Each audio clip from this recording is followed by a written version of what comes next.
दूल्हे के बिना जितनी तैयारियां हो सकती थी वो तो सारी हो गई। उसके आने की आपको खबर है तो बताइए।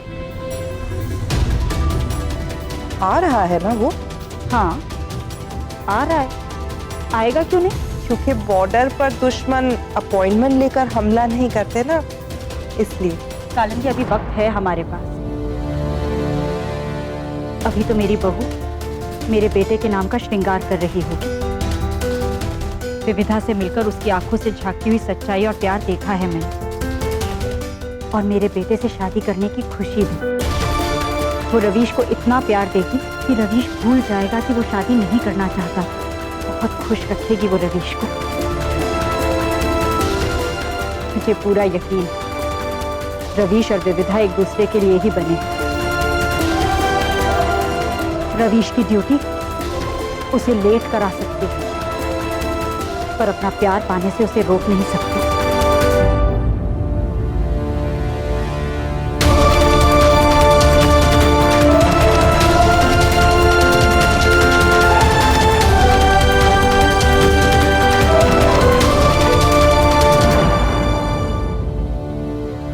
मुझे पूरा यकीन है कि रवीश आएगा। विविधा के प्यार के लिए वो जरूर आएगा। ये आसान हालात नहीं है।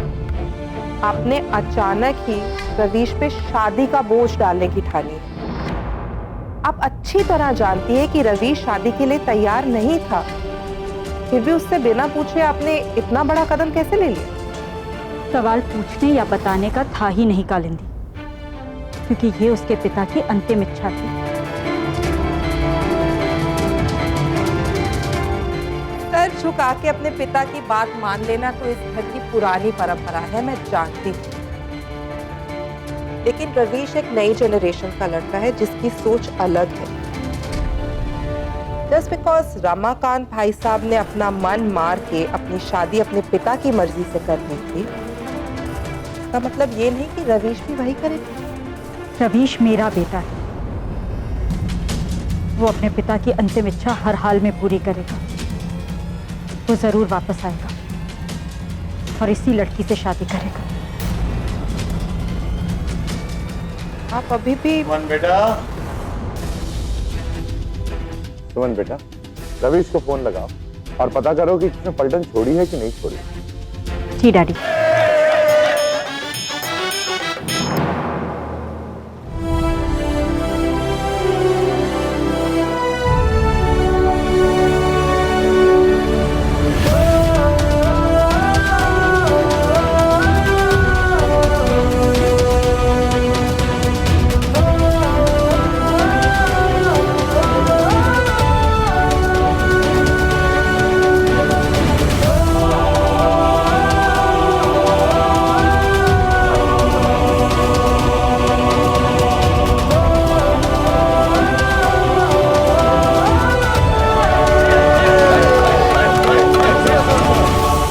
सर, आप बहुत बहादुरी से लड़े सर, कितने ही दुश्मनों को मारे, लेकिन अब मंडप में शहीद होने का वक्त आ गया है सर।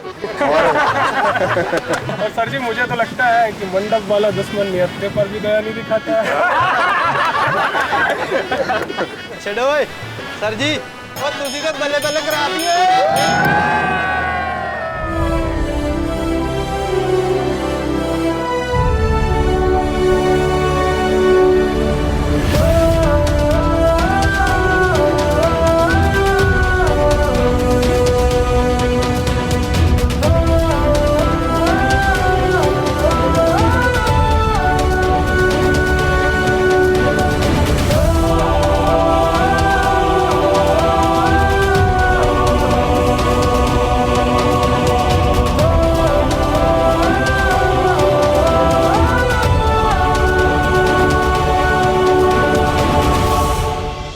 अब घर वालों की इच्छा पूरी करने के लिए दूसरी शादी करनी ही पड़ेगी। सर, दूसरी शादी? प्रभाकर, एक फौजी की पहली शादी तो उसकी वर्दी से ही हो जाती है। हाँ, बीवी बच्चे घर बार सब लिस्ट में आते हैं, लेकिन उन सब की गिनती सबसे लास्ट में होती है। तो इस बार पहली बीवी के साथ अपनी दूसरी से मिलने जा रहा हूँ। सर, इस सैटेलाइट फोन पे आपकी माँ का कॉल है। Thank you. Excuse me please. Hello, सब ठीक है? ये सवाल तो मुझे पूछना चाहिए। वो समय से पहुंच जाएगा ना? लड़की वाले अजमेर से निकल गए हैं। हाँ माँ, मेरी छुट्टियाँ सेंक्शन हो गई थी, बस जवानों से मिलकर निकल ही रहा था कि आपका फ़ोन आ गया।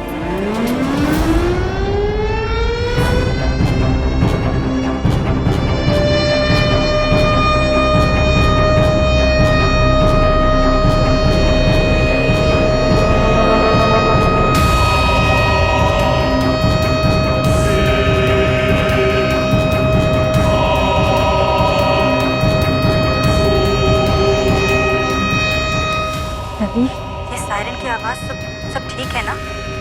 हाँ माँ, सब ठीक है यहाँ, लेकिन सायरन की वजह पता नहीं।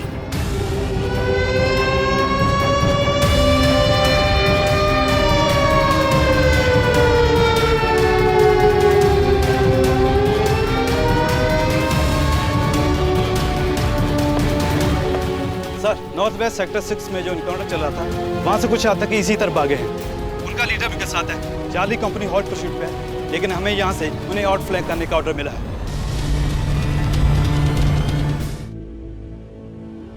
सुन लिया मैंने, पर तेरी छुट्टी तो सैंक्शन हो गई है ना? तू तो आ रहा है ना? माँ अब एक ब्रिगेडियर की बहू है, एक कर्नल की पत्नी और एक कैप्टन की माँ है। ये बात आप अच्छी तरह जानती हैं कि एक फौजी को फौज से छुट्टी मिल सकती है, लेकिन उसके फर्ज से नहीं। मैं आऊंगा माँ, जरूर आऊंगा।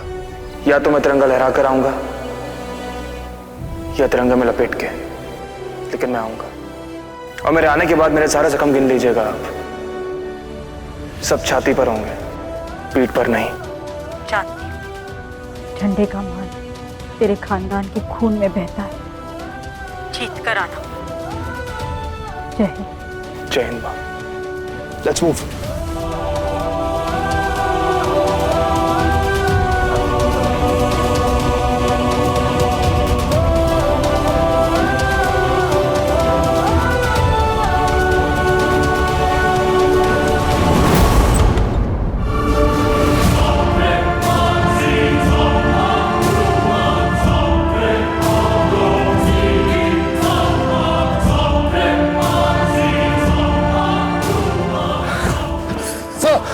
All set? सर, आपकी छुट्टी मंजूर हो चुकी है सर। आपकी जीप तैयार है, आप जाइए सर, बाकी हम सब संभाल लेंगे सर। क्या मैं दुश्मन की छुट्टी किए बिना छुट्टी पर जा सकता हूँ प्रभाकर? पहले हम आतंकवादियों का दिवाली तो मना लें, बम और गोलियों के साथ। अपने घरों में दिए बाद में लगा लेंगे। इस ऑपरेशन को मैं लीड करूंगा। कोई शक? No sir. कोई शक? No sir. Good.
Ravish, phone उठा बेटा।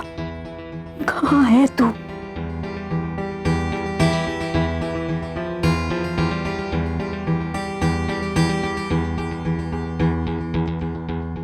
बेटा जी, रवीश को कांटेक्ट करना मुमकिन नहीं है। मेरी अभी फॉरवर्ड बेस से बात हुई है ब्रिगेडियर सिन्हा से। वो वहां पोस्टेड है और मेरे जूनियर हैं। उन्हें इंफॉर्मेशन है कि सरहद पार से आए आतंकवादियों ने हैंड ग्रेनेड से अटैक किया है और वो लोग रेडियो साइलेंस को तोड़ नहीं सकते।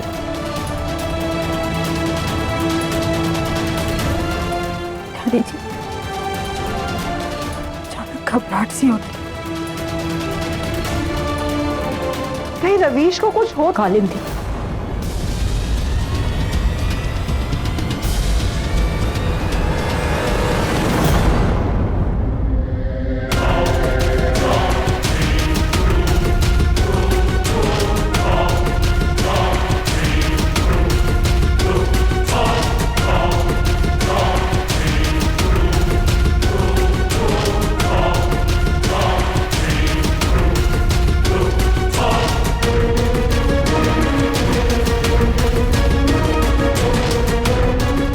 रात होने का इंतजार करेंगे, लेकिन रात होने से पहले उनका काम तमाम करना है। हम लोग दो हिस्सों में बटेंगे, आप उस तरफ जाएंगे, मैं इस तरफ जाऊंगा। उनका ध्यान भटकाने की कोशिश करेंगे, वो पेंसिल में मैंने फंस जाएगा। आप मुझे कवर करेंगे। Okay sir. कोई शक? No sir. No sir. Move. तुम ऐसी बात सोच भी कैसे सकती हो? मुझे भी डर लग रहा है और मैंने तो बस वही कहा ना जो एक फौजी की लाइफ का हिस्सा है। एक फौजी की जिंदगी समझने के लिए सुमन को तुमसे ट्यूशन लेने की जरूरत नहीं है खाली। सरहद को पानी से नहीं, खून से सीखा। और इसमें सुमन के पिता और पति दोनों का खून सीखा। फौजी का मान सम्मान सुमन तुमसे बेहतर समझती है। रमाकांत मेरे भी भाई थे। अब यहाँ खड़े होकर हम लोग कुर्बानियों की कीमत दुख का हिसाब करें।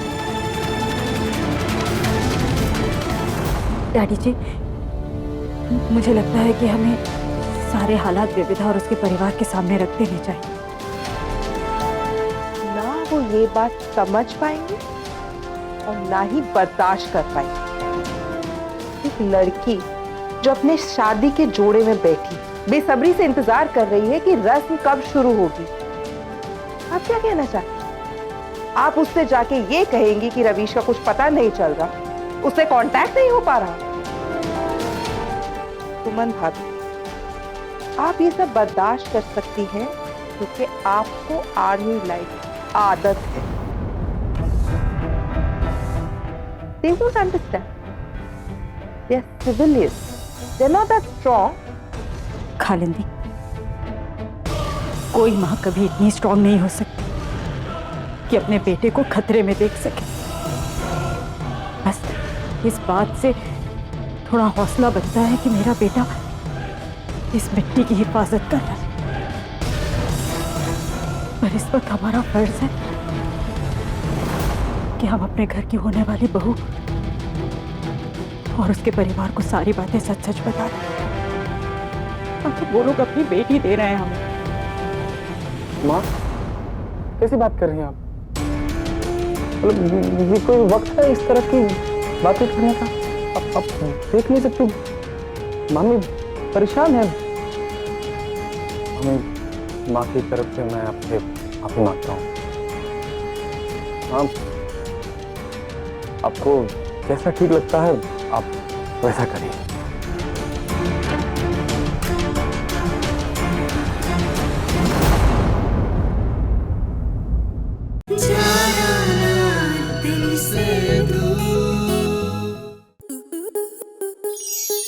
स्टार प्लस के ऐसे ही और बेहतरीन लम्हे देखने के लिए सब्सक्राइब करें हमारे YouTube चैनल को।